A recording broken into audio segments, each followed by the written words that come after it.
So welcome, Amadon DellErba. It's really nice to have you on today.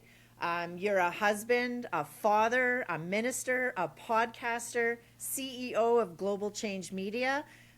You are a lot of different hats. Yeah. Yes. Well, So thank you I so much feel for very having me. privileged, yeah, to have you on today because you are clearly a very busy man. Yeah. All those things keep me quite occupied. That's I true. can imagine. Yes, and I started following you with Get Real or Die Trying, your podcast and your Instagram reels, and I absolutely love your content. It is a very, very powerful message. And then since then, I actually went and started reading the Urantia. Is that how you Yeah. say it? The Yeah, Urantia your books? rancher book. Yeah. Yeah. Yeah. And during that time, though, I was doing my counseling studies. So it was way too much information for me at the time. But I lent it to a girlfriend and she loves it. So I'm like, okay, time to give that back to me. Yeah. Yeah, I always Yeah. tell people don't feel like you have to start at the beginning of the book because the forward alone will scare off a lot of people. Yeah. No, It's for very sure. dense, but you can kind of skip around and read the table of contents, and there's a lot of different stuff in the book that isn't quite as intense as the first few papers. Yeah. Yeah. It's really well done. And then with your podcast, Get Real or Die Trying, too, you have interviewed some really significant individuals. The one of my favorites is Bruce Lipton. Yeah. And yeah, and I would imagine you've probably spoke with Greg Braden and Joe Dispenza as well. I Uh, tried to get Joe on. Yeah, we've had a yeah, bit of back and forth, but I haven't been able to squeeze him on my show yet. yeah, because I mean, like they're like the three musketeers, right? Yeah. Yeah, and you've interviewed people like the real Patch Adams and the Machine Mm-hmm. Gun Preacher, Reverend Mm-hmm. Jesse Jackson, Robert F. Kennedy. Like, wow, this is Yeah. really incredible work. Thank you. Yeah. Yes. So, I mean, let's get right into it. I'm going to start by saying something that I absolutely love. And I heard Bruce Lipton say it during your guys' interview. Give me a child until he is 7, and I will show you the man. So Mm. let's go back into when you were a child. How did you grow up? Yeah. I'm still growing up, but Yeah, yeah. But I mean, it's you were born and raised in a spiritual eco village, yeah. which is fascinating. So I would Yeah. love to hear more about that. Sure. Yeah. It's kind of a. I can ramble, so just cut me off if I go too Oh, long, no, no, because to please. tell the whole story can take a bit. Hmm. But yeah, my parents were both on a spiritual mission and journey, and my father received a revelation is before I was born in the mid 80s, that he was going to start a spiritual community Hmm. and that he was going to meet a woman who was going to be his new wife, and that he was going to do this with essentially, some other downloads, and that he was going to, start this community, and it was going to be sustainable, and it was going to be very spiritual, and that he was going to be a prototype society of people living on the same land and all sharing things together. And keep in mind, my father never grew up in that type of culture. He grew up in the inner city ghetto of Pittsburgh, Okay. Italian family. His father was a Marine. So it wasn't like he had like hippie parents, or this was something he thought about growing up. He was a singer as well. Like he was a singer, and he played in clubs. And then he became a minister, a Christian minister early in his life, and was that for many years. And then he started moving into kind of enlightened, different spirituality, uh, New Age stuff, and then he had this experience where he got this vision. So long story short, he meets my mother. They end up, and he was told that he was going to be in Sedona, Arizona. Wow. And so he moved to Sedona. And when they moved to Sedona, by then, well, they moved to Prescott first. Hmm. And then by then they had my two identical twin sisters and me. And they moved down to Sedona, and they were homeless. So they lived in a van Mm. and at a campground for 3 weeks. Right. Right, no, I'm sorry, 3 months. For 3 months they lived there. They had really nothing. And my mom was more employable than my father because she was a school teacher, and my father was a musician. And then after that he was a minister. His whole life, and a faith minister, and he worked in street ministry and stuff. So he was not like an employable person, in Mm. that way. Very employable by God. Yeah. So my mom went and got a job as a school teacher, and my dad stayed and took care of me and my little sisters, at the campground in a tent until they, made enough money eventually to get like the smallest house in Sedona. It was a 1-bedroom house. And long story short, after amazing kind of a lot of paranormal situations and Yes, I read tremendous faith walk and kind of miracles, they went from being homeless to having a few people, to having 10 people, to 20 people, to 30 people, to 40 people, to eventually 100 people from all over the world. that. And we just had that one house, so there was like a teepee there and a yurt on the roof and different things. And then we were slowly able to, rent some different homes around us. And then we finally got a piece of land in 1994. And the vision was to build this community. And yeah, we had 100 people from all over the world from about 1997 till now. We've maintained about 100 or more. And it's 200 And acres now, am I correct? so yeah, now we're up to 227 acres. Wow, So incredible. this community started in Sedona. It was a very unique and blessed upbringing because I got to meet people from all over the world, and people were coming in and out, and a very different way of living. I didn't go to public schools. We were homeschooled. We were studying the Urantia book and other revelations, and yeah, it was very unique. I also feel like I was able to mature in a really different way than most kids have the opportunity to, because of my exposure to so many unique adults and people from all over the world around me, and different concepts and just a different expectation and way to live, higher standards, more responsibility to even learn and do things and work as a child and learn how to, function. Yeah. So grateful for all those things, And there was definitely some very hard times. We got pretty grotesquely misrepresented when I was a kid in 1997. Some smear campaigns by major media networks. Back Yeah. then it wasn't so much the internet; it was network television. So a lot of big network television people came in and did a smear campaign on my father, especially because he was kind of the known leader Yeah. and gave us the bad rap of being a crazy cult and all this. Yeah, I kind of figured that's where that would have went. Yeah. Yeah, and so they kind of came in under these false, story that they were going to do kind of a rags to riches story. Not that we're rich, but, homeless to successful. How did you get all these people from all over the world? Now you have published books. You're a spiritual teacher. We want to tell this amazing story. And then it was just a smear campaign. That's really unfortunate, And though, right? Because I really feel like the whole thing is to a greater purpose. yeah, Really. yeah. You know? So we survived all that and other, onslaughts over the years, and the community grew. And then we realized we weren't able to stay in Sedona. The land that we had was only 15 acres and too small, and everything was kind of quite expensive around us, and the town was changing a lot, and we really couldn't fulfill the vision there. So we moved down south of Tucson, Arizona, about 4.5 hours south of Sedona. Yeah, now we're here in what's called Rio Rico kind of / Tubac area, and we have 227 acres, and we've been building nonstop for about 17 years. Wow. And gardens, and just have our eco-village in our community here, and it's been quite busy, and I'd say we accomplished more here in the first 5 years than we accomplished in 17 years in Wow, Sedona. that's excellent.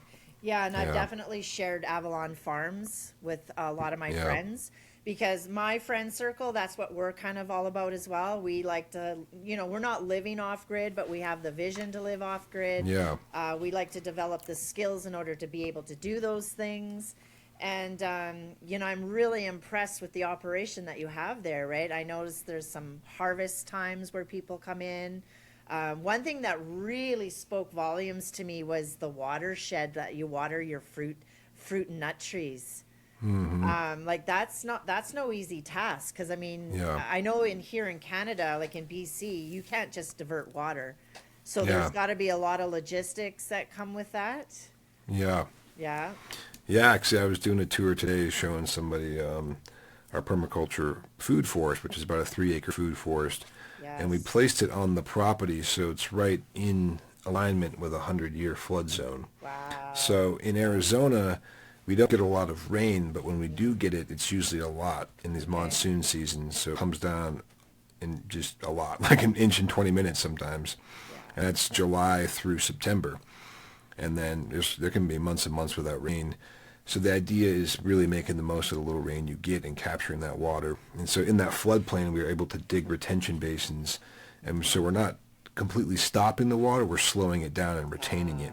Okay. And then with the watershed management, it's the same thing, basically swell systems that capture the natural flow And so instead of it just shedding and rushing and creating flooding, it slows it down and absorbs it, sucks it in, can pool it, and then it kind of reaches a point and then keeps flowing onward.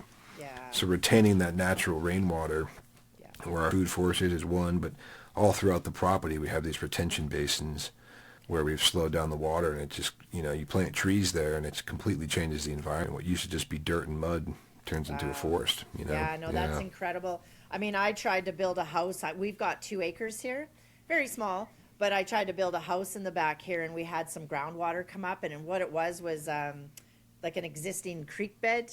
The water wasn't going to where it was supposed to be, and I wasn't even allowed to trench. Wow. Oh my God, the legalities around that. So when I saw that you were like using the watershed, I was like, wow, that's incredible. So was there It's a little America, bit of land of the free. yeah? I'm But just I mean, kidding. was there any red tape around that at all? Like, I mean, there would be if we were doing like much larger scale stuff. okay, yeah, Yeah. But, if we were diverting like natural flows completely. So again, we're not necessarily diverting. We're basically just retaining in place, And so if there's water rushing through parts of our property, we might just slow it down, create retention. It's absorbing it, and then it keeps going and it's on its natural path. yeah. So there could be red tape, I think, if we did much more extreme levels. Okay, yeah. And there Well, are just so code you to know- flood zones and stuff. But yeah, the Canadians probably are a little more strict than down here. Well, and I did find a contractor that kind of we just did it anyways.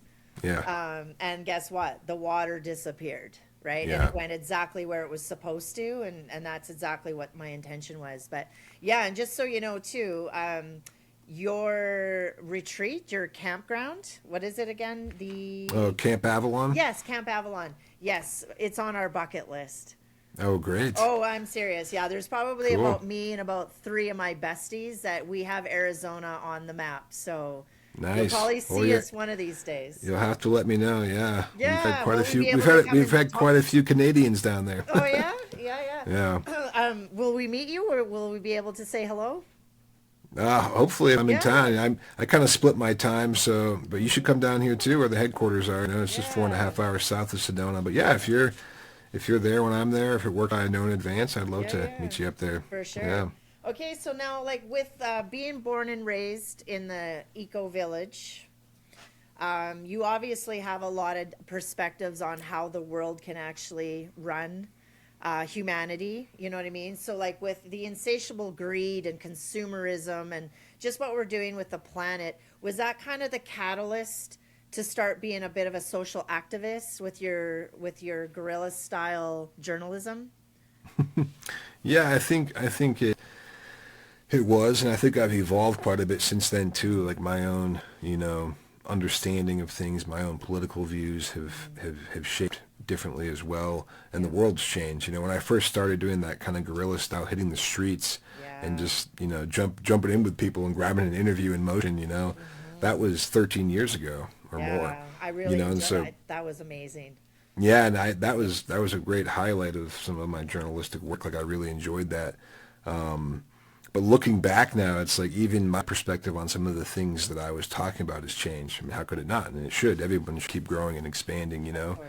Yeah. in 13 years. But yeah, a huge part of that was growing up. My mother's always been an incredible environmentalist, and I attribute to her my love for nature and the sacredness of nature and the earth, and she's really passed that down to me. And the beautiful thing about my parents is they're both so unique. My father was an inner city guy, who hates having his feet in the dirt, hates bugs, and hates dust, Really? Then my That's mom, interesting. yeah.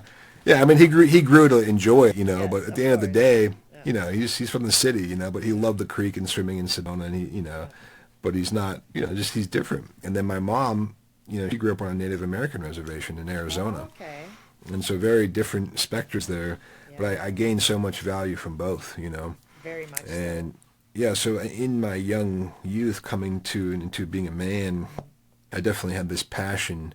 Like my father was always a social activist and a spiritual activist, and so is my mother, but she inherently too is very environmental, and both work together, and that's part of the reason why we made a lot of enemies in Sedona, is because of our activism and our environmental activism. We stopped a lot of big housing developments, you know, when you piss off greedy, powerful people in the small town you're in, they come against you.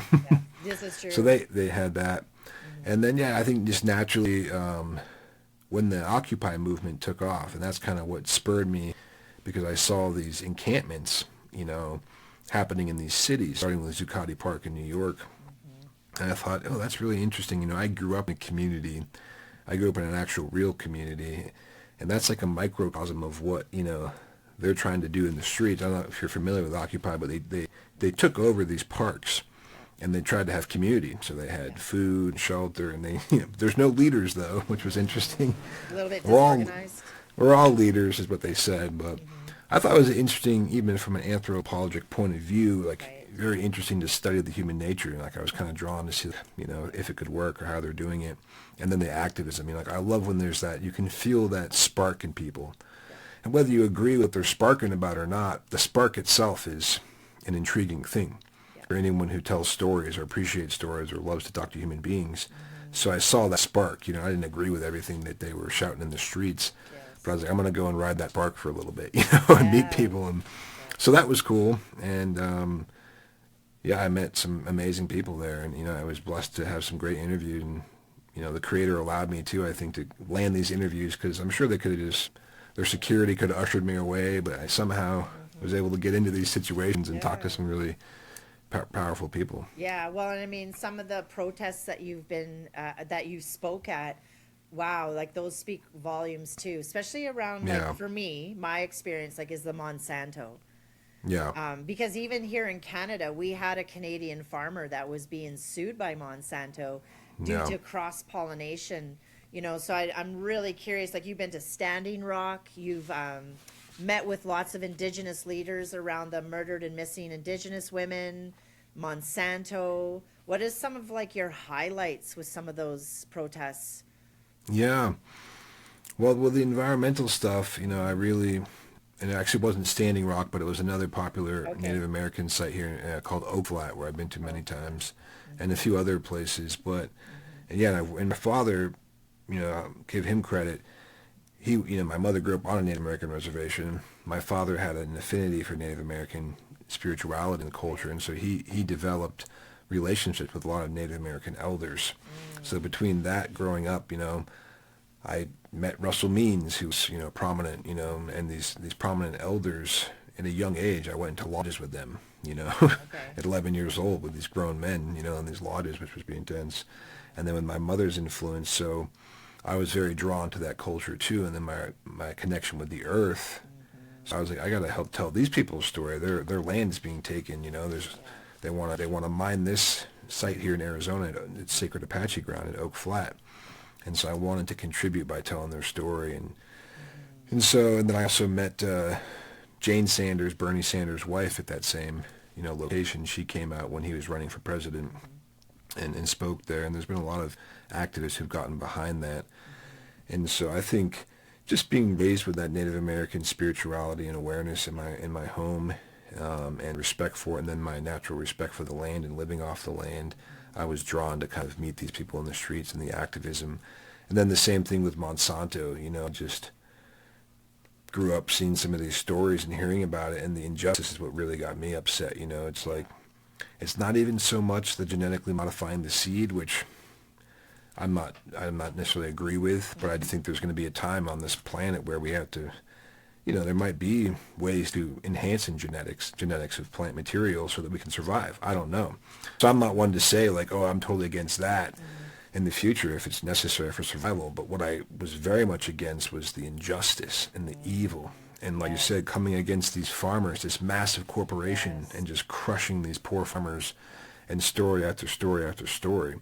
And so that's what drew me, kind of revolutionary spirit. And I was like, I want to go and, you know, let the people know how evil this corporation is. So I Yeah, started for going in the sure. streets and making videos and working with people. And there was a pretty active movement going on in the country at the time in different cities. And so I was able to travel to certain ones and march with people. And they asked me to speak.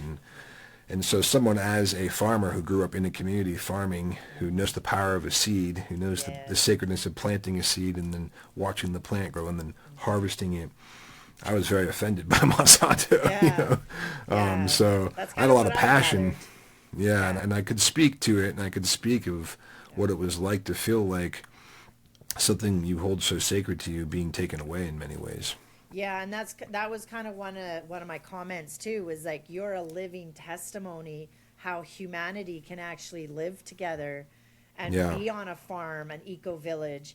So I can understand like that fire in you that would have wanted to go and speak out against some of this corruption, right? yeah, Because I mean, you are living proof that this can work, yeah. right?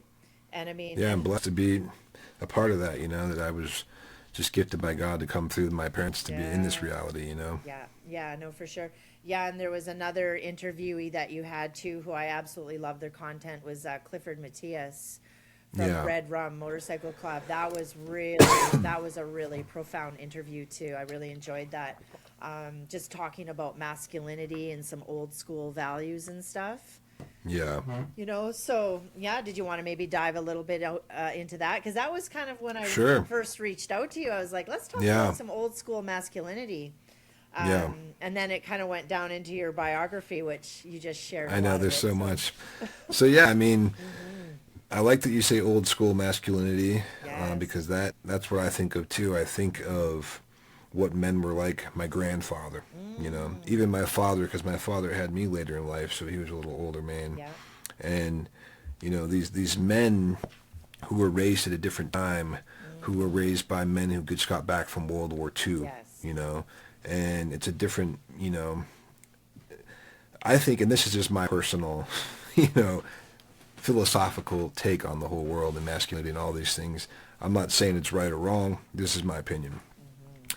Because there was so much imbalanced masculinity, and I don't like Yeah. to use the term toxic masculinity because I don't believe in it. No. Toxic masculinity is just lack of masculinity, you True. know? I agree. Yeah, And I so, absolutely agree. and so, but there is imbalanced masculinity, and oftentimes it's the lack of true masculinity. But because of patriarchy and the things that have happened for eons and centuries on this planet, and the abuse of women Hmm. in many ways, and the overpowering of man through culture, Hmm. it's shifted and the pendulum has swung so much Hmm. because it did need to come back into balance. But now it's shifted so far to the other side now Agreed. where they're Yeah. just, basically trying to remove masculinity, what we Yeah. would consider old school masculinity, Hmm. and these traits and these qualities that are absolutely necessary for Yeah. humanity. And so I can understand the reasoning why there's been this pendulum shift Hmm. because there's a lot of examples of that imbalanced Yeah. male dominance and lack of embodied masculinity and sacred masculinity, which just turns into aggression and dominance and anger and violence. And so as the pendulum is swift and you had the whole Me Too movement, you know, which I think was necessary in some ways. I don't agree with how a lot of things played out, and I think now that it's way too easy to cancel an innocent man without him having any due process, and ruin his life and reputation. I don't agree with that aspect, but I agree that women were heard finally, and that bad men that needed to get Yes. put down, so to speak, were put down. Yeah. But anyways, in this whole shift, Hmm. society and culture and the young people have kind of forgotten, Hmm. what it is to be a man. Yeah. And so I just observe even, boys who are 17, 18, 19, even just the language, like they steer away from decisive language. Hmm. They steer away from things that are like decisive, like yes, everything is just maybe, kind of, sorta, yeah, and even yeah is a soft way of saying yes. You can see it in the language, or like these slang terms, and so they don't even embody a decisiveness, Yeah. you know. And there's kind of this celebration too of what I call the gray zone, Hmm. because there is black and white, there is right and wrong, there is truth, there is these things in life that are absolutes, and society's kind of celebrating a gray zone, kind of, sort of, maybe you don't draw a line in the sand, everything goes, it's all good, we can just erase these things that for centuries have kept order in the world and humanity, we can Yes. just Yeah. erase them. Hmm. And so as this consciousness gets more soft and more soft and more directionless, then the expectations of men to uphold what it means to be a man also gets more soft and more soft and more soft. Yeah. And so then you got society believing that men need to be these kind of weak, Mm. soft, which nothing wrong with being soft in the right way, Yeah. Yeah. um, but just don't take control, And I think it's a huge subject, For me, I've always had to base what a good man is, not always, but I've learned to base what a good man is off of the response of the women around me. Not necessarily the men, because men are pretty messed up. We're pretty fucked up. I've really messed up, because that's what I work with, right? Is men in treatment and recovery. So. And what we think is a good man, or what a strong man is sometimes just an angry little boy, Yeah. But a lot of men don't have a fair context. But a woman, on the other hand, a lot of women kind of have a natural back to center base of like, this is what a man is. So I've asked questions to women, and what a woman wants. And a woman doesn't want like this little boy who can't make decisions and take action. No. Like I've never heard a woman say that. No. Every woman I've asked. No, I will contest. But but society's kind of putting that and pushing that on. That's what a woman wants. Yeah. I've never met a woman that wants that. I've met a little girl who's not a woman yet who might think she wants that, but she still don't want it. Well, and I find too that now we live in a society where we have a lot of women too that are like, I don't need a man. Like these boss babes sort of like content creators and stuff. And I think that that's kind of damaging as well, because it's really coming from a wounded feminine. It's a wounded feminine, right? So they're like taking on the role of a masculine sort of archetype. And now we've got these two polar opposites that are in the same frame. Yeah. And everything's gotten so extreme too. It's like there's no middle of the road. You have to take a side. You have to be this so extreme or this extreme. Yeah. At the end of the day, for me, like that old school masculinity, coming back to that concept is, I was raised by my father who was raised by his father, who was raised by his father. And so there's always going to be things that are passed down, the good and the bad. But one thing that my father did pass down that I appreciated that he got from his father was these concepts of honor and what a man is. And because my grandfather was a Marine who fought in World War II. He got lowered off Hacksaw Ridge. He went through Guadalcanal. Wow. He watched Japanese behead his soldiers with katana swords right in front of him. Jeez. He got shot. He got stabbed. He lived through it all, and he came back. And so that type of man is going to have a lot of experiences and a different outlook on life. But one thing they're going to have is they're not going to be complaining about anything because of what they've been through. And so, and they're not coming back saying, I'm not going to complain about anything. It's not a conscious thing. It's just that type of man comes back to America and in a land of peace, when they're out of war, there's no complaining. They just do what needs to be done. They're just men. They're just doing what needs to be done. They're not going to complain when their tire goes flat or they don't have enough money. They literally survived hell. They survived war. They survived the most atrocious things that most people can't even imagine. And so when that's the type of man that's raising their son, and their son is raising me like that, you have a different outlook on things.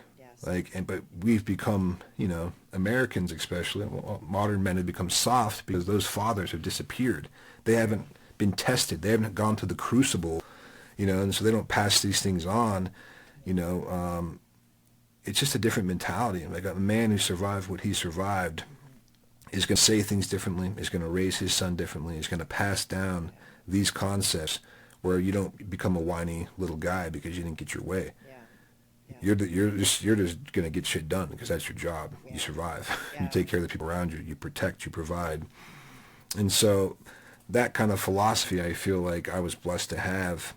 But some men aren't. It doesn't mean they can't have a philosophy like that. But again, that's to me is when we look at the problem in America, because I can't speak to all countries, but it's kind of globally. It's the lack of men having to go through the crucible of life that makes us directionless and makes us soft. And so now that's why, like with True North Men's Development, which is a men's program I put on, now we have to create the crucible sometimes. We have to like put ourselves in hard situations. We have to get into the Native American lodge and feel like we're going to die, and suffocate and burn to death. Oh, you mean like in a sweat? Yeah, sweat, yeah. Been there. But whatever we're doing, we simulate these circumstances where the man has to tap into his primal nature, because that's where he accesses his manliness, so to speak. Not saying it like in an angry way or like an ape way, just saying like the primal thing in a man, which is Like, I'm just going to do what needs to be done to survive, you know?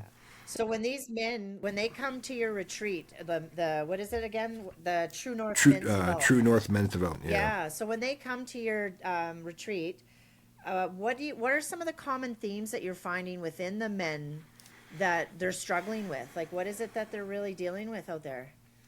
Yeah. I think shame is a big one. Ah, I think yes. a lot of shame, a lot of, and they may not even know that, but Mm-hmm. it gets revealed, you Yeah. know? But that's the base of the other things they're experiencing is it comes back to shame.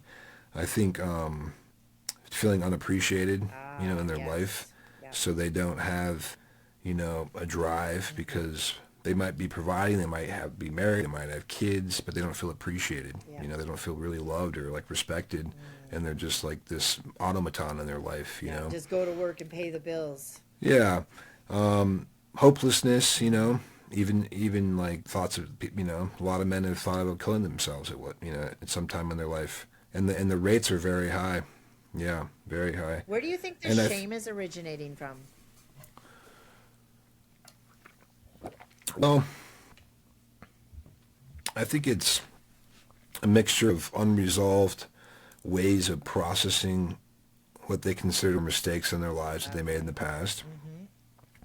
And that relates to the inability for a lot of men to be real with themselves and to be vulnerable and to express emotion Yeah. because they were told by their dads when they were 4 years old and they dropped a rock on their toe, don't cry, be a man. Yeah. Yeah.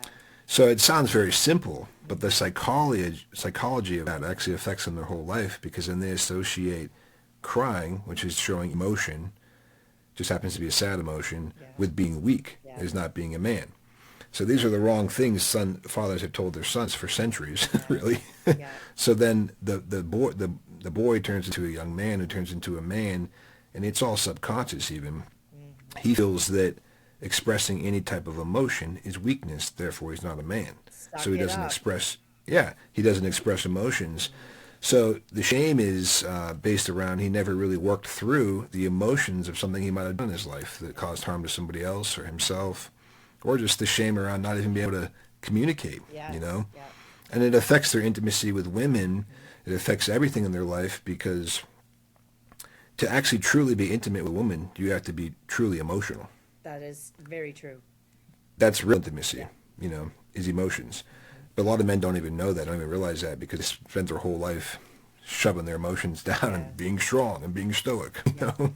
Yeah, and then Yeah. sometimes when those emotions actually start bubbling up because their window of tolerance is blown out now, and now we've got men that don't know how to regulate their emotions, and then Yeah. they become very disorganized and Yeah. volatile, you know, in a sense. Like Absolutely. there's one thing about expressing your emotions, but being able to actually regulate them and hey, actually release anger, but in a Yeah. very creative and safe container. Yeah. And what's funny is I was telling this to a men's coach who was on my show a few months ago, like, I don't believe that women are more emotional than men. You know, like when you hear this saying that women are more emotional, they're actually not. Men are extremely emotional. The only difference is the women are just expressing it differently. Yeah, yeah, The men are bottling it up. It's basically killing them slowly, and then they're letting it out in rage. But we're actually experiencing the same emotions. yes, We're just not releasing them. So they're, you know, we're either drowning them with substance abuse, or we're shoveling them in ourselves, and then they come out as extreme rage. yes, But, you know, we're just human beings who are just as emotional. Like, yeah, and when a man taps into that, it's beautiful. Like, I can cry at a story or a movie or a beautiful sunset, you know, and I don't feel any less manly. I feel more manly because I can feel that raw emotion. Then my ability to actually express love and tenderness to my children, to my wife, to everybody, right, yeah. I can express that emotion, you know, and that's what the people need they need that from me when they're around me. Yeah, and I actually just read somewhere too that there's actually a chemical makeup in our tears that actually help regulate the parasympathetic nervous system. Yeah. Don't quote me on that. I need to do a little bit more research, but it makes sense because why do Yeah. humans cry? Why do we Yeah. shed tears? Another thing that men, I think, are experiencing is just kind of a blah feeling, like just blah, Yeah. you know, and so they may not be, their life is not in shambles, it's not like but they're just blah, you know, they don't have, they don't ever get to their edge. They're not put in situations that challenge them. And so even simple things like introducing challenge and the idea of making the choice to do hard things, pushing your body and your to the max a little bit, you know, men need that. It's our primal nature. Like we, for centuries, we existed on that edge, like of survival. And so when everything comes easy and there's not that edge anymore, like our mental fortitude gets soft, our desire, and then we are just blah, like we're complacent, And so we don't have to necessarily be running from a saber-toothed tiger to get that edge back, but we can create it. We can push ourselves through, sports or different things, or even mentally, and getting ourselves in uncomfortable situations. Like seeking discomfort is very good for all human beings, not just men. But especially men will feel better about themselves. See, men get confidence from overcoming fear and doing things they don't want to do. I think most human beings do, but maybe a woman's approach to confidence is different. But a man actually, most men won't be able to articulate this. This is just from observation and seeing it and witnessing and experiencing it for years. But I've seen men do like something that they're afraid of doing, whether it could be simple, jumping off a cliff into water. Yes, yeah. And so they overcome their fear and they jump and they do it. When they get out of the water, they have more confidence than they did before they jumped. Now, they're not going to go around and say that, but you can see it, you can feel it. And so when you start doing little things over and over again that build your confidence as a man, it starts exuding from you. They start feeling primal again. They start feeling like, they got to their edge and they face it. And so the soft world we live in, men don't have that opportunity a lot. Yeah, no, I agree. And I love the part about the True North men's development too, is that it's nature-based. Yeah. Like you guys are out in nature and you're probably doing just that, jumping off of cliffs into the water. As a matter of fact, Yeah, I we're think doing all I've seen kinds of something stuff. of the sort. Yeah. Yeah. Yeah, we do that. We lift rocks. Yeah. And what do you think about like ceremony? Like, what I heard you say earlier, like there's a lot of indigenous practices, going back to the land, there's prayer and ceremony and sweat and whatnot. I think that is a vital piece as well in people's journey and healing. Absolutely. Because, like Yeah. I think we're just so disconnected from nature, from our planet, that we're Yep. lost. Like consumerism and greed and materialistic gain. I think it's actually what I would call a mind virus. Hey, the Wetiko? Yeah. Yeah. Yeah. No, I totally agree. Like we've really lost touch with the sanctity of nature Yes. and connection and slowing down. And yeah, ceremony is so important. And that used to be the way of human beings, Yes. is that we would spend quite a bit of time in ceremony, actually. Like we'd spend time surviving, hunting and gathering, and then the rest of the time was pretty much in ceremony, Yeah. Like True. that's what we did as tribes and reconnected and prayed and we've come away from that as a society. And I think men too, there's just something primal in us that needs to gather around the fire, Yes. that needs to express, it needs to have our dirt in the soil and have that brotherhood, and that safe circle, to share our fears, our Yes. concerns with, and the lodge ceremony is a powerful one because it's the metaphor of purification. You're purifying, you're sweating out of your body, and depending on the different songs and the different medicine that's being presented and the words and how the teacher's leading it, it can really guide you through quite an emotional release in a process. And I find with men, women are much more able to tap into their emotional body and express and release emotions through tears or talking. But men really have to get their physical body to kick into gear, to get their emotional body to kick into gear, it seems. And so that's why doing hard things, like bring your physical body to the brink, will then like activate in a man's emotional body, and all of a sudden they feel emotional. Then they start crying and saying, and with women they can just sit down and start doing it. And God bless them. Not all, but it seems like that. I'm just But anyways, these men in ceremony often, you see the layers of armor come off and the conditioning and the things that they feel like they can't do, and it all comes off, and they're just raw, and then they can express. Yeah. Yeah, and like we go back thousands of years too, like there was always an initiation process for men, Yep. like from boy to man. And I think that Yep. that's a very big piece that's missing now in our modern society Yeah. as well. There's no real initiation. So, and I mean, and just to share a little bit about my work, like I work with men in the judicial system, and Yeah. like a good 70, 80% of them are violent offenders. They grew Yeah. up fatherless. They grew up in drug addicted homes where chaos and violence shaped their human development. And now we Yep. have these young men that are just little boys that are actually just having temper tantrums. But Yeah. unfortunately, they're dangerous because they're very disorganized and they're fighting each other. Like, and so my mission is to try to show them what they're really fighting for, like the Hmm. spiritual warfare, right? Can you speak Yeah. on that a little bit? Because I trust me, I need all the help that I can get. Yeah. Well, I mean, that's on spiritual warfare specifically. Yeah, sure. Yeah. The attack on our Yeah. men. Yeah. Well, it's a big subject too, and you can go down a lot of rabbit holes here, but That's okay. I like the rabbit hole. if you think if you think of the power elite, Hmm. and if you think there is this cabal, so to speak, that is trying to control humanity, which there may or may not be, but let's just say theoretically there is. Okay. Or say that you were a queen and you had your little empire Hmm. of 500 people in your castle. Hmm. It's going to be a lot easier to control passive, weak people than Hmm. strong, free-thinking people, isn't it? Yes. Very true. It's going to take way less resources. It's going to take less violence, less soldiers, and all you have to do is kind of be charismatic and speak, and people will follow and listen because they don't want to push you, and. So multiply that a billion times into leadership structures of humanity, the war on men, so to speak. Yeah. I think that when you systematically break down a man's ability to be a protector and to discern right from wrong, Hmm. you start then creating a very easy society to control. Mm.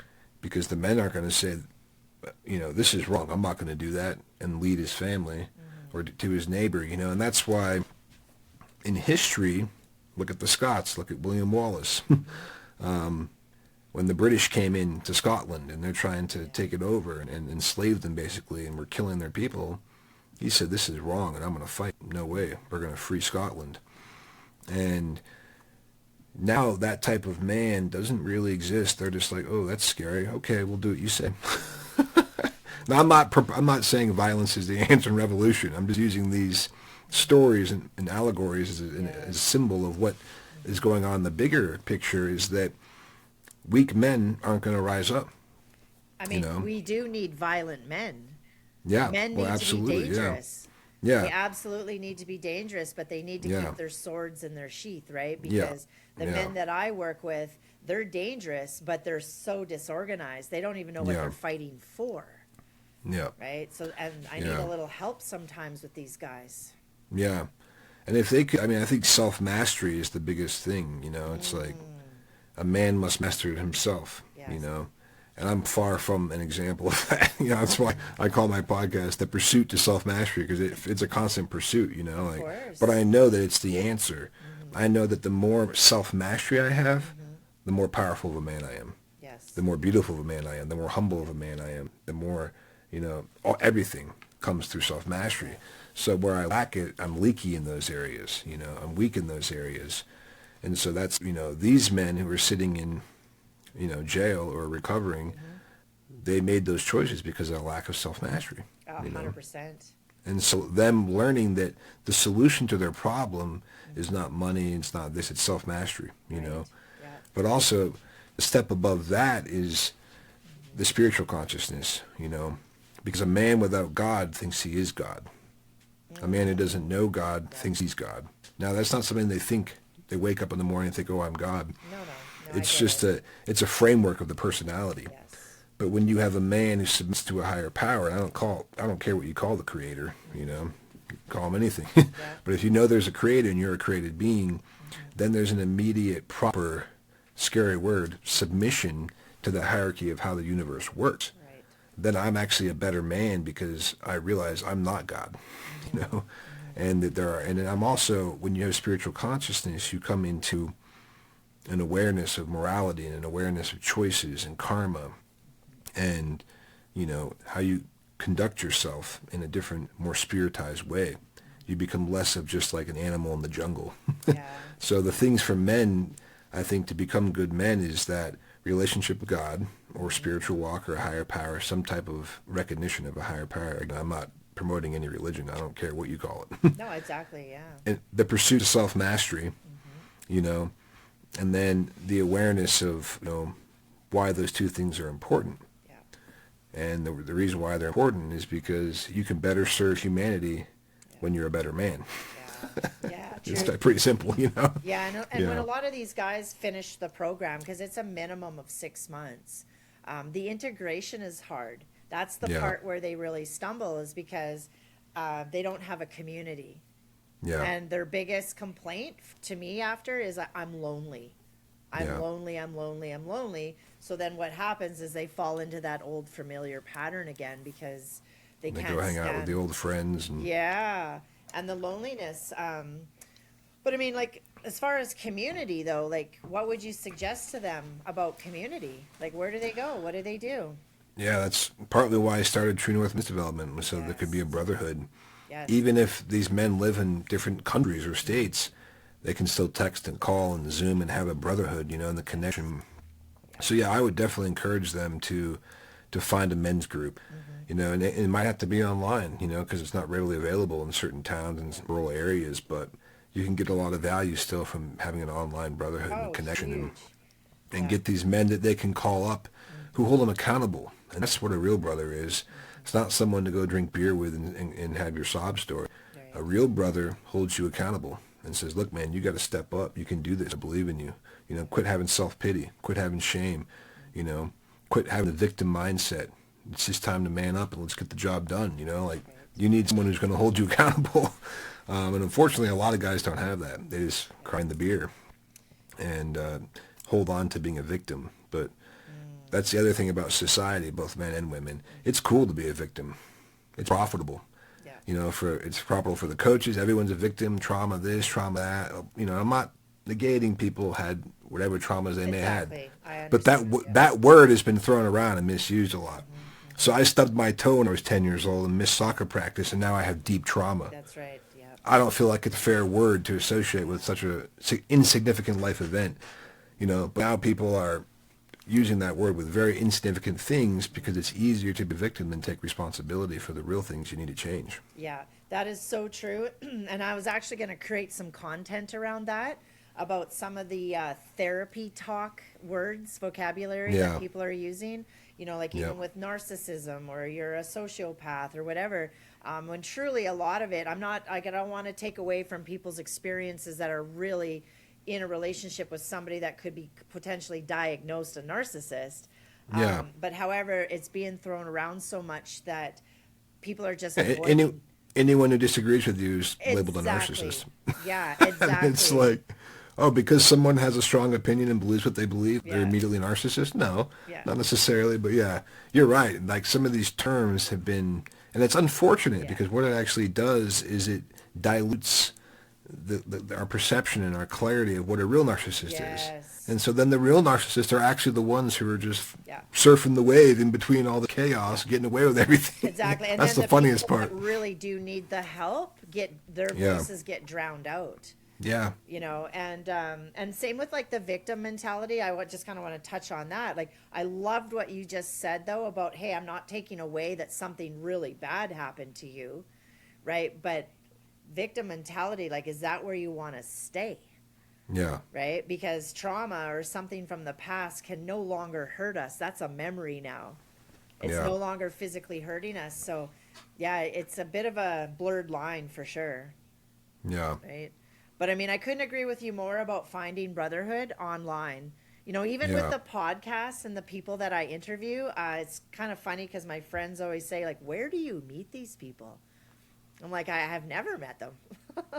Yeah. It's all online, right? You can really find some really amazing communities online. So, And I would also really encourage people, you know, men do, like, if you're lonely, yeah. go back out and learn the art of conversation. Like, we've lost Ooh. that because we're Yeah. all on our cell phones and we're all on social media, and you go to a coffee shop and you're just looking at that instead of sitting down and have a conversation. But Yeah. there might be a really wise man who goes to the same coffee shop you go to every single morning, who's sitting down enjoying his coffee, who if you just said hello to and sat down and had a conversation, maybe that man could help you. you know. Exactly. And we've lost sight with that human connection, you know. I'm always amazed at a story my father used to tell me. He was an ordained Christian minister, and the man that he went to, that he called the spiritual elder, and that he went to for counsel, was the landscaper at the university who mowed the lawns. Wow. That was his man that he went to, because he was just a man who had wisdom. He was an older Southern black man, Christian man, and he just laid the truth down. I love and it. my father said that man had more knowledge and humility and truth and beauty and goodness than the supposed guy in the church, you know. Yeah. And so you never know who's out there, and if you're open to just connecting and learning from anybody, like I love talking to people. Yeah. And sometimes they just give you a nugget that like can change your whole perspective. Absolutely. Absolutely. You know, and that's the thing that I tell some of my clients too, is that there's universal laws. You know, like if you throw a rock into a pond, you're the cause, the effect is the splash, it ripples out and it comes back. I said, but in order to restore the harmony, you know, it's wisdom. So even though you've done some really bad things in your past, with wisdom, you can like restore the harmony in the pond. So I always try to encourage these guys too, is like, hey, your story can be your superpower now. Absolutely. Right? Yeah. And speak out. I'm trying to convince some of them now to become public speakers. Yeah. Yeah. That'd be great. So just a little personal question. Have you ever kind of fallen off the path of your cosmic alignment where you were kind of a bit of a badass? Did you get into trouble? I mean, honestly, many times I've made really poor choices and caused harm to myself and others. Yeah. I mean, and I'm not tested asking the waters for details, but but I wouldn't say I had periods where I like fell into drug addiction and like really got lost deep off the path and then like, you know, came back. Nothing extreme like that, but there have definitely been times where I've really, you know, and it's interesting because I was reflecting on some of the times recently, and self-pity was a big reason why, because I allowed myself to get into a state of self-pity. And you know, eventually when you have enough self-pity, it actually really distorts your whole perception on everything in life. Yeah. And so you could be showered with blessings and beauty and you don't even see it because you're in this ego or self-pity mindset, you know. And so I was writing a post, you know, 5 things that hold men, you know, from that keep men from stepping up to the plate, so to speak. And I was reflecting on self-pity. And I was just reflecting on myself, things in my life, in my past. Self-pity, shame, fear, and insecurity, and anger. These are all emotions that men feel. And women too, of course, all human beings. Of course, for sure. But anyways, yeah, falling off the path, I think the times that I did is when I had self-pity, which leads to low self-worth. And low self-worth leads to no respect for yourself, which leads to making decisions that hurt yourself. Yes. And hurt others around you. And so, yeah, there were definitely times where I've done that. And there were periods where there were longer, you know, periods of my life where I was in what I would call my lower self, feeling that low self-worth, that self-pity. And, you know, what brought me back to it, luckily, was, you know, help from my spiritual elders, you know, and also eventually like waking up and realizing how selfish I was to be in that state of being. You know, it was selfish to the people around me who relied upon me. You know, a lot of that was before I was married, but there's even been times where I've been, you know, since I've been married, where I've had small periods, you know, like that, where it's like, wow, it's so selfish to my children, it's selfish to my wife. Like, I need to be, you know, the provider and the protector and the leader and be present, you know. And so I do feel blessed that I haven't had like super dark, you know, long periods of falling off the path, so to speak. But there's definitely been some times that brought me to my knees, so to speak, and made me, because I mean, real. like that whole self-mastery thing, though. I mean, I think that that's just a lifelong commitment. Yeah. Right. There's always going to be. Absolutely. Like, I mean, even there's always the pursuit. Yeah, and I mean, and you know, and we don't have to go down this road if you don't want, but I mean, just recently, like, it sounds like you've had a lot of loss too. Tremendous. Yeah, tremendous amount of loss. Like, there was some posts even before your father passed away, right? And I'm very sorry. Yeah, that must have been a huge ripple. Yeah. In your life and in the community as well. Yeah. Yeah.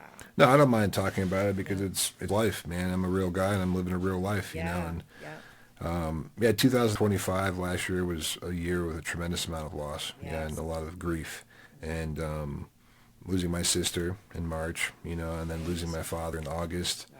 and then right after my sister, I kind of lost a friendship slash business partnership, I remember you kind reading of a that. betrayal there, and then just a lot of, and then a young man that I grew up with, and worked with professionally Hmm. as we became adults, and was helped me in my media company, left and betrayed me. And so just a tremendous amount of like human loss, Yeah.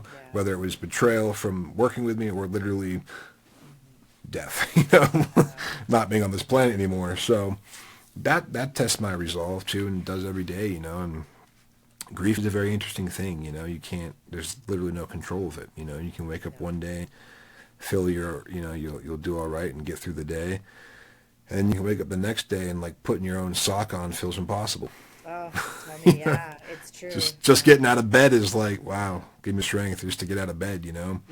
And so that's the interesting thing, and just being aware of that, and I was just talking to my wife about this yesterday. It's like, you don't, unless you are really praying for awareness, Hmm. you don't really catch the way you're feeling until you've already been feeling it for a few days.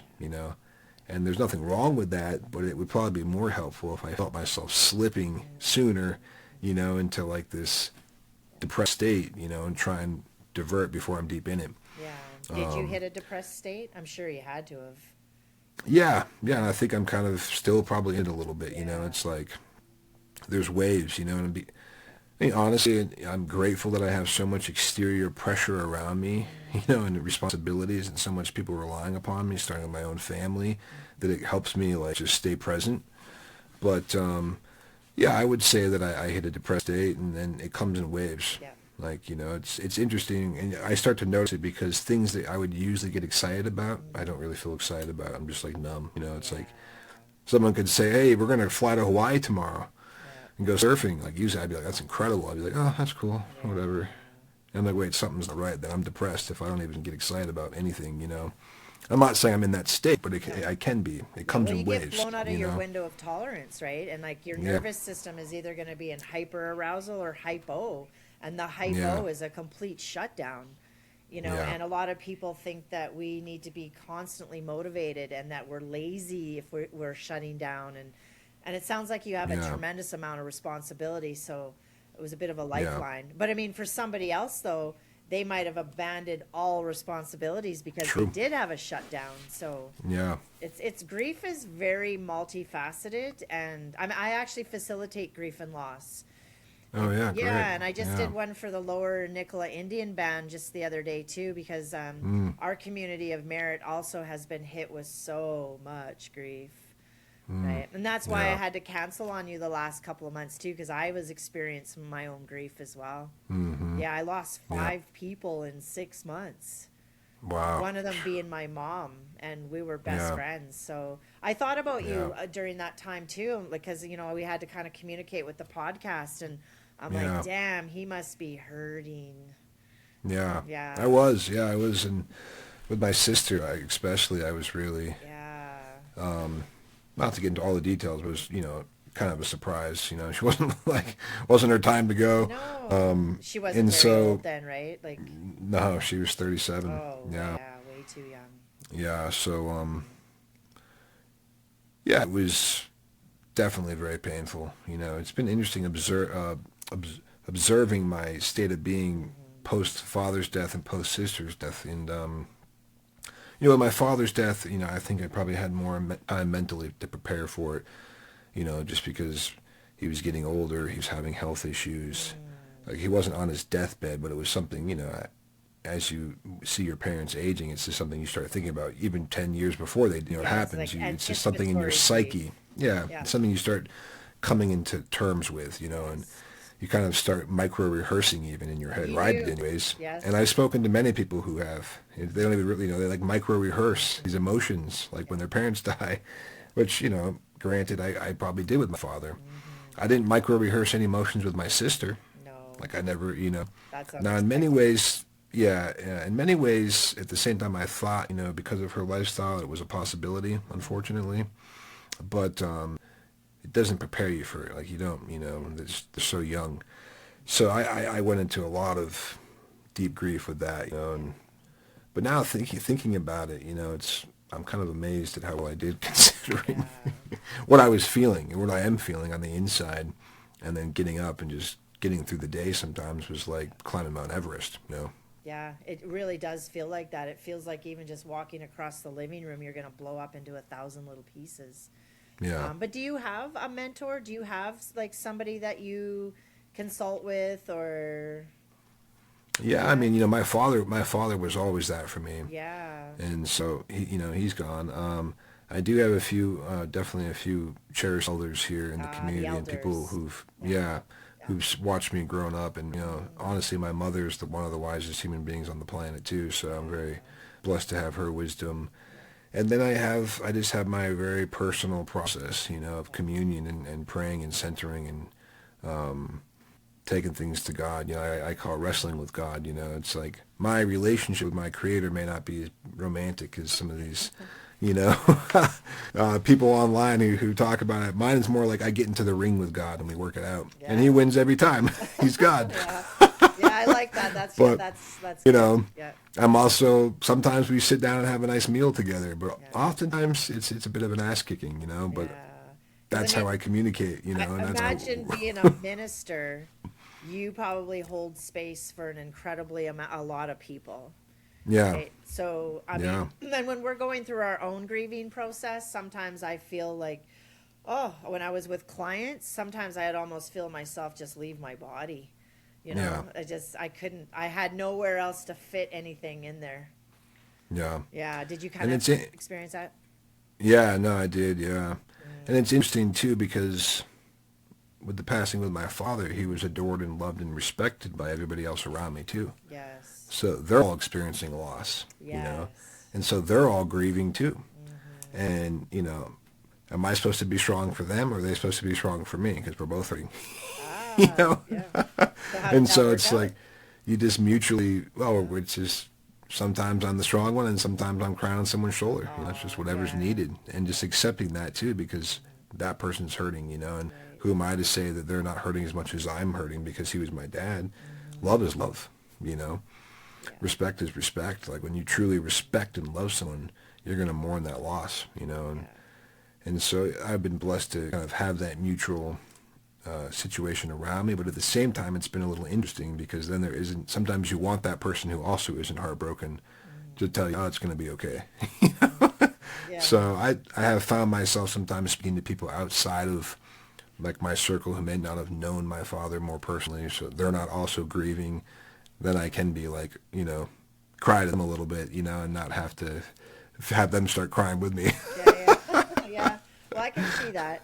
Yeah, and that was the thing for me too, is my mom was so well respected in the community that I couldn't go anywhere without public crying. And wow, yeah. Yeah, and it was hard, and so I really feel for you around that. Like it's you too. I feel for you. I mean, it's a lot. Both mutually know what it's like, and no matter how old your parents are too, like and no matter how old you are, you're never ready to lose a parent, No.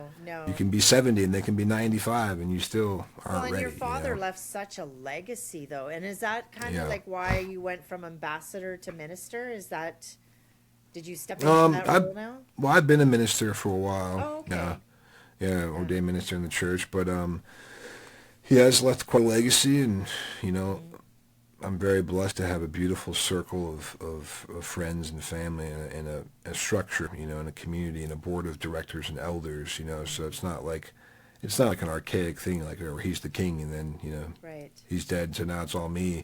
It's nicely spread out, and there's a leadership team, and there's a lot of support, and a lot of people who want me to come into my destiny, and I'm really blessed to have that. But it's also brought up a lot, undoubtedly negotiating and navigating the complexities of what we created here and how it was run, and my father being such a pivotal founder and leader, and things are going to be different. Just how could it be the same? We're different men, and being okay with that, because I think sometimes people, when you do have such a tremendous love and respect for someone and then they leave, you think that you're honoring them by doing everything that they would do, how they would do it. But they don't want that. They love you. They want you to do things the way you would, Yeah. differently. I'm a different person, you know, and I'm not dishonoring him or anyone, even if it's, you know, people's grandmother. I'm going to cook the cookies just like she did, you know, which I respect tradition, you know, but, you know, sometimes it's like, it's okay. It's not disrespecting their legacy to do something a little differently. Ah, I you like know? that. I like hearing that. And I think I think it's an unfair burden that human beings put on ourselves, Yes. you know, for everything. Like even your mother, maybe your mother conducted Thanksgiving a certain way or Christmas, and then you feel like I need to do it just the way she did it, but I don't think she'd want you to. She wants you to be your own person. She loves you, you know. Well, But we put these burdens on you're gonna get a kick out ourselves. of this, right? Because I vowed that I would never sell this place. But Yeah. but there's this little voice that's like, no, you're moving to Arizona. You're moving to Arizona. There I'm you just go. kidding. But it's true. Land of the free. Yeah, the land of the free. Well, and I mean, I don't know. Like Canada's such a mess right now. So, but I do kind of want to talk a little bit about the complexities of like like the Eco Village. Like you said, there's a leadership team. Yeah. How do you guys navigate like conflict or disagreements? Like, does it kind of go in front of a board? Is there judge and jury? How does that work? Yeah. Oh, great questions. And that's the biggest thing that makes community or breaks community is the human beings and personality, Yes. relationships. Raw. It's not money, Big it's time. not land, It's relationship. it's relationships.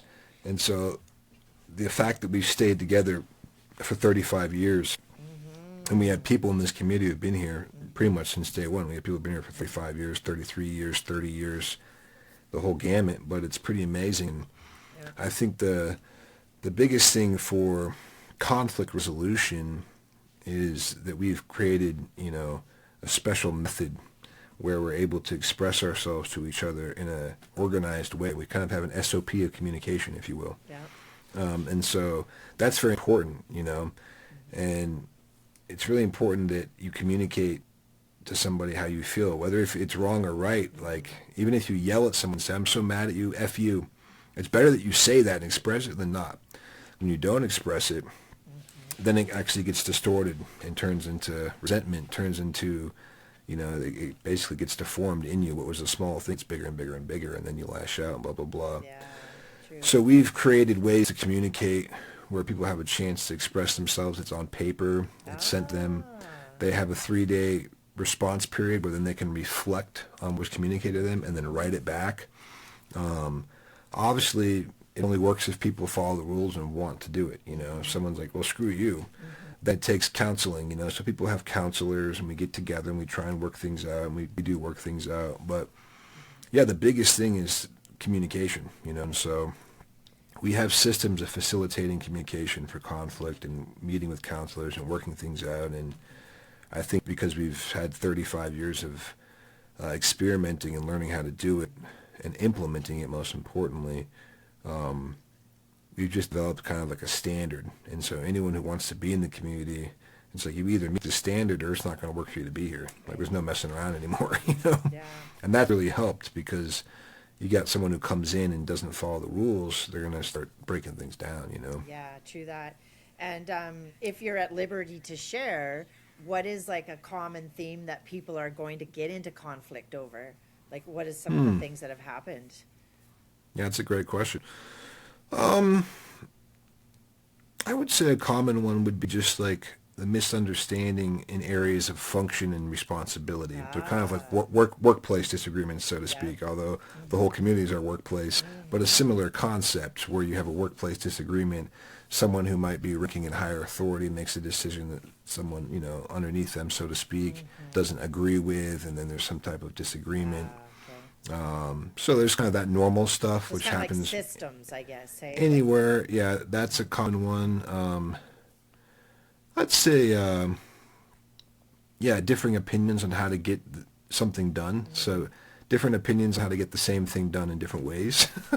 So that could be like, you know, there's different ways to peel a carrot. Yeah, you know? You could but use a, you each could one use a, meets the objective, right? but the objective is just to get it done. So at some point you got to figure out Right.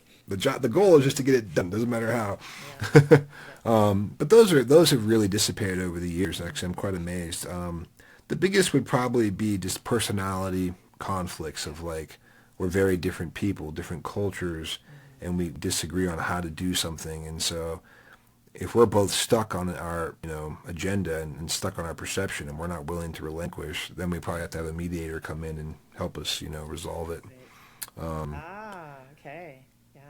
Yeah, so I mean, I think those are some, and there's other stuff, but it's actually kind of just normal stuff. Like if you would look at a workplace environment or a family and family disagreements, all those things happen in the community. It's just that we have systems to Yeah. communicate and work them out, so we're not just screaming and cussing each other and fighting. Yeah, but I mean, we're in a society now that, like, most people don't even want to have a roommate.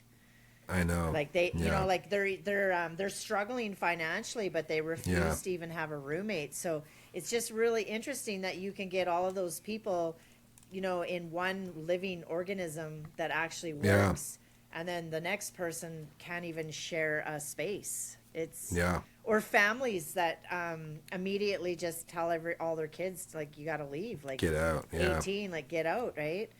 Yeah. So it's just really interesting because I think personally we thrive in community. That this is how Yeah. we're going to grow. So, and you're living testimony that it actually works. Yeah. Yeah. We're tribal human beings. That's how we were, Exactly. started coming Yeah. into civilization through that process, through the centuries. But yeah, I mean, it is, definitely been an experiment. I will say that there's been some funny stories. There's been some hard times, but I think the biggest thing is consciousness. When you starting with the consciousness, that actually everything else then falls into place. Yeah. So say you're going into an ashram and everybody's supposed to kick off their shoes. They're kicking off their shoes because they have the respect and the consciousness to take off their shoes. And so if you get too focused on telling someone to take off their shoes, but not why to, they're not going to take off their shoes. This is a really just kind of base example, but, Right. when we have people we've developed the consciousness and these standards of consciousness. And so then all the little things fall into place because they want to do it for the right reasons and they want to have divine pattern. Even with my kids, like I talk to my kids about taking their shoes off when they go into our house, I could say, take your shoes off, and they get excited, they run the house through, they leave their shoes on. If I explain to them why they need to take their shoes off and they understand the why and it actually is in their body why, then they're going to, when they go through that door in excitement, their consciousness is going to stop them. Oh, I got to take my shoes off because it's bringing germs into the house. We just stepped on poop. Now the poop is growing in the house and then we could get sick or this and that, Tell a little kid about poop and they're going to remember it. Yeah, no, yeah, that's true. Yeah, no, that's true. And you're very right about that. Like, nobody really truly wants to be told what to do.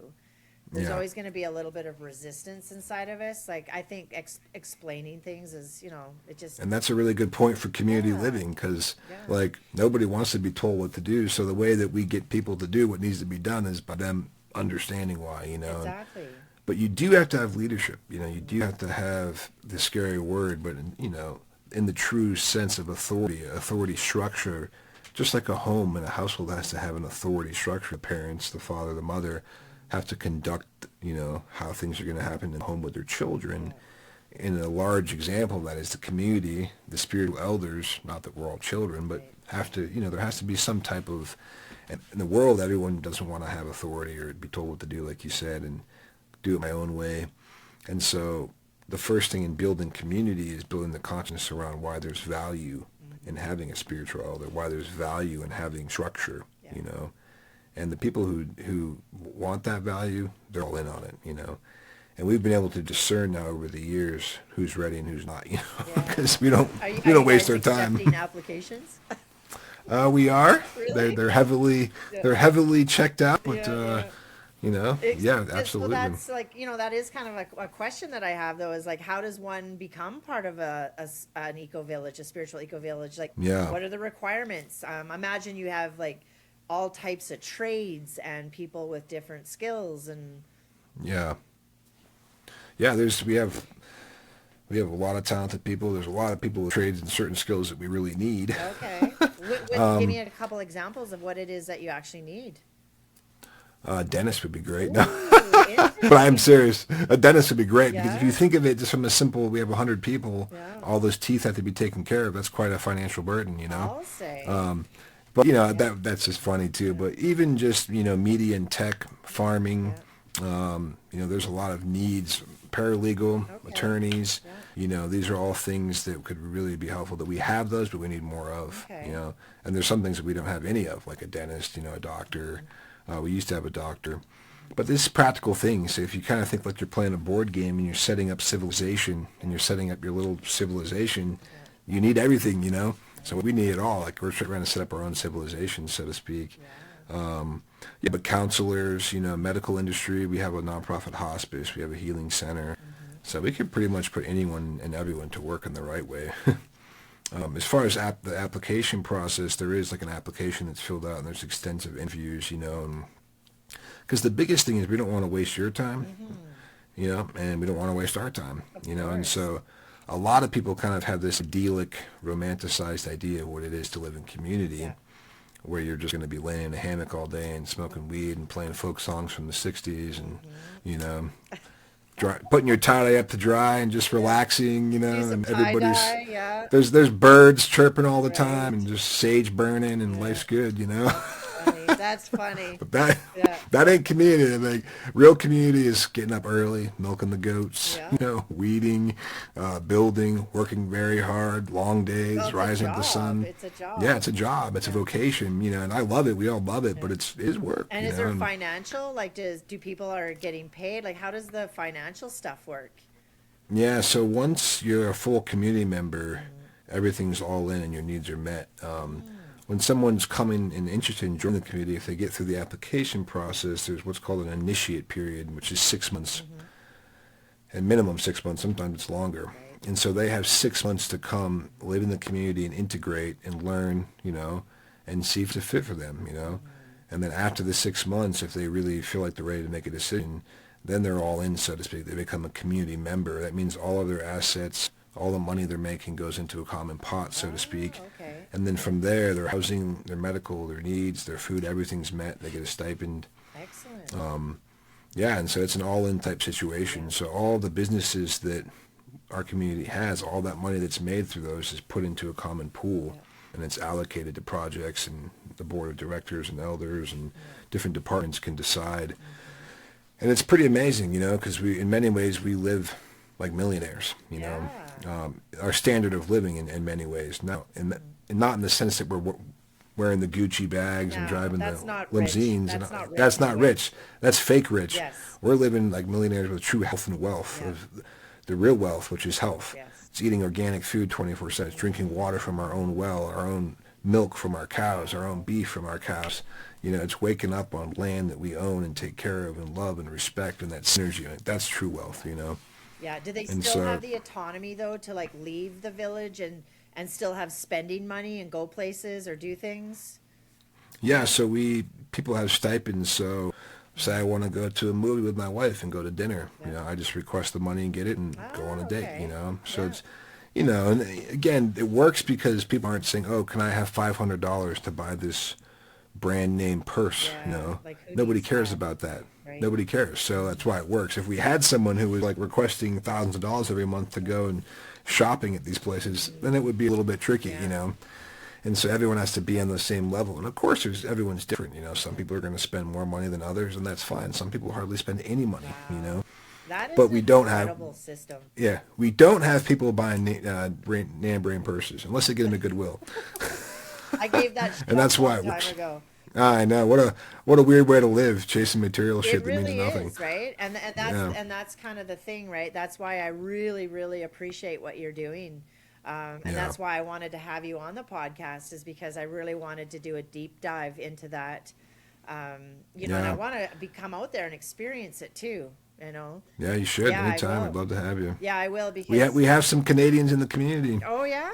Yeah, I think we got 3. Oh, nice. Yeah. So now, with that being said, how does one get citizenship though? If they're in the community, did they have to give up their Canadian citizenship? And no, actually, what we have, because we are a federally recognized church in the United States of America, we are a religious order. Oh. And so people get religious order visas. Okay. Or I think that's the term, religious order status, basically. And that, you know, you can stay in the country and you can have your dual citizenship. And eventually that religious worker visa can become dual citizenship for whatever country you're in. Wow, that's excellent. So, Yeah, we had people from all over the country, and we happen to have an immigration attorney in the community. Oh, So interesting. she's helped many people from all over the world Yeah. navigate that process. Yeah, because one of Yeah, myself and one of my besties, we've been kind of talking about it. yeah. Hey, I'll come with my My little time to get out of Canada. yeah, I'll come with my little suitcase, but it won't have a Gucci label on it, I promise. Ah, good. Yeah. So now, with that being said, what is the vision for Avalon Farms? Like, what is the vision? Like, do you want it to be twice as big, three times as big? Like, how much growth Yeah, is there? well, that's a great question. There's the really big vision, which is to actually have 7 sectors Mm. all around the world. Ooh. And so I think that'll happen slowly by, Yeah. one happening and then the other one. But Yeah. those 7 sectors are in 7 sacred locations that were given to my father in this vision he had when he got told to start the community, basically, and that there would be 7 sectors. So there's where we are now. Okay. There's where the 3 rivers meet in Pittsburgh, Pennsylvania, Pittsburgh. which is sacred land where the Iroquois Federation was brought about the Native Americans before it all turned into what it is now. Glastonbury, England, Avalon, Yeah. the original Avalon, King Arthur times. Okay. South of France, which I'm probably going to slide down to Italy myself, but Jerusalem, the Yucatan sector, which is very southern tip of Mexico and South America, and then what's the 7th one? Which ones did I say? Oh, Maui, Hawaii. And Wow. so, of course, a lot of people in the community joke about we're going to go to the Maui, Hawaii sector. Right. That's where everyone wants to be. Yeah. I'm probably going to be in the Yucatan or south of France, more Italy side of things myself. Yeah. But And is there we joke ground game about. broke already? Like, is No, there's not. So this is like the long term. Oh, okay. Like the Yeah. long term. So that's like the vision is having these satellite communities where we go out and then start these communities that are based upon the model that we built here. Right. We definitely believe in disseminating the teachings of the Urantia book. So yeah, you see me talk about that a lot. And again, it's not like in the same way that religions, oh, you have to read this book. This is going to save you. No, not at all, because I don't even care, like, if you read the book. But I just genuinely feel like the book is the best tool to facilitate any human being's more expanded spiritual walk on this planet. I couldn't agree more, because what I It's did not, read, it was very yeah, profound. it's just so mind-blowing and profound that it's not a separator. See, most books have language that separates you from another religion, another person, dogma. Yes. This book is just all-inclusive, and it's just much higher consciousness. So, the vision is to continue spreading the teachings of the Urantia book, but most importantly, living them, Yeah. being examples of what those teachings are. And then, so, I mean, if I was to say, like, oh, in 20 years, we might have 2 sectors, started, going. My guess is that they would probably be ones like in the U.S. or Yucatan, Maui, the closer ones, that area, just logistically. And then if you look at the world where things are going in certain countries, you got to stay clear from those countries for a Oh, while, so, absolutely. Yeah. but that's like the bigger vision. But yeah, the vision as far as like how many can we fit here on the land, that's a great question, I mean, if we can keep building more housing and using the acreage we have, I think we could easily fit a couple hundred. Yeah. But I start to wonder about, and I've read a lot about it, studies that there's a kind of a sweet spot.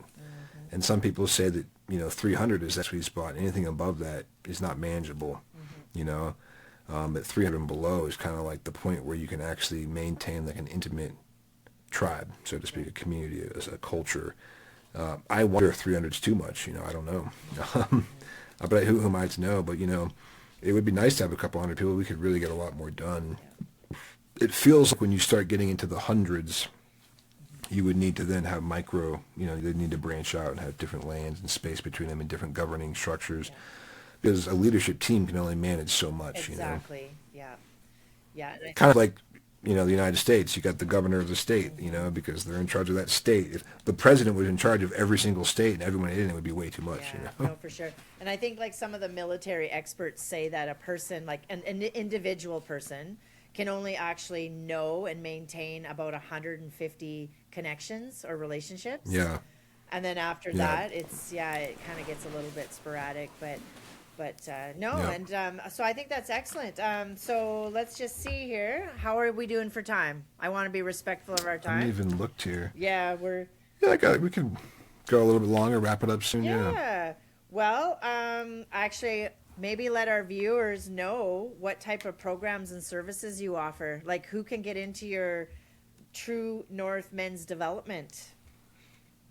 Yeah. So who can get into it is any man who's willing to Yeah, do the work and want to change and can commit, 5 days to come out to Sedona, Arizona, yeah, and commit to the program, and so they can check out truenorth.men, yes. and we have one coming up in March and then in June, and we haven't scheduled the fall one yet, but yeah, I'm doing a workshop this time. My partner who's co-facilitating with me is actually a man I met in Canada. He's from the U.S., but I met him up at this men's retreat in Canada. His name's Kevin Walton, and so he'll be co-facilitating with me and others. And yeah, just check out the website and see what we're up to in the program. Watch some of the videos and the testimonials. Yes, yes. And And do you want me to include all those links as well in your? Sure, Yes, I that'd be definitely great. will. Yeah, Like, cause even in your email, there's Avalon Farms. You've got a lot of I stuff know there's there. too much. No, Yeah. no, I don't think so. And how do people find you? They can go to my website, probably the easiest, and then from there is all my socials. Yeah. But Amadon DellErba.com or Amadon.ninja. Pretty easy to remember that one. Yeah, and Get Real or Die Trying. Yeah, Yes. Get Really Die Yeah, Trying on is my Instagram and podcast on Instagram. Right. Yeah, YouTube, everywhere. Yeah, because even your shorts are phenomenal. It's just really good, solid content. I really do enjoy it. thank So, you. and don't be Appreciate it. surprised that I start sharing a lot more of it too. Oh, I appreciate that. And Yeah. and sporadically throughout all like my time on social media. Like, I don't know how Yeah. long I'll be in this space. It's a lot of work, right? It is, Yeah, yeah. it's a lot of work, and maybe I can I'm, hire I'm your blessed that guy. it's not my, yeah. I'm blessed that it's not my main thing, even though it may seem like that to the viewer, because I do produce a lot of stuff. But I was thinking it would be quite stressful if it was like my main deal and like my only source of income, and like if I had to I wouldn't do it if it was like that, because it was just too much. It's like I can't live my life through like a little 6-inch screen I to people, Yeah. But I know a lot of people are, and they're doing it successfully.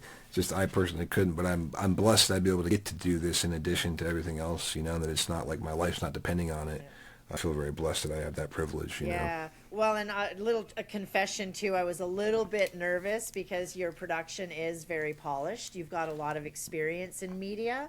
So, Yeah. and here I'm just me, right? So Oh, no worries. sometimes No, I it's speak the great. table and everything. Yeah, it's all good. I've talked to all kinds of people, and I've done podcasts with people in a car on the highway holding their phone Oh up. Now it's no. like Yeah. I'm like, all right, listen, maybe not kill ourselves. Yeah, I'm not a big fan of that. Awesome, Amadon. Well, I feel very privileged to have your time today. So, I appreciate it. Yeah, Yeah, and thanks for all the thank you. questions, and I hope I offered something valuable to the listeners. And totally. Yeah, I know you sparked totally something. did. But yeah, there's so much. I could talk for like 5 hours straight. There's just so much. But I appreciate you recognizing me enough to have me on and Yeah. share what I'm, trying to figure out myself. Yeah, no, it's great. No, the content's fire for sure. I'm gonna get right into editing. Usually the full episode doesn't come out for a little while, but I will be cherry picking reels. So whenever you can get that stuff to me, no big rush. Yeah, I'll get it to you. Yeah, and hopefully we can do this again sometime. Yeah, thank you for your time, and Yeah. really appreciate it. It was Do you good. feel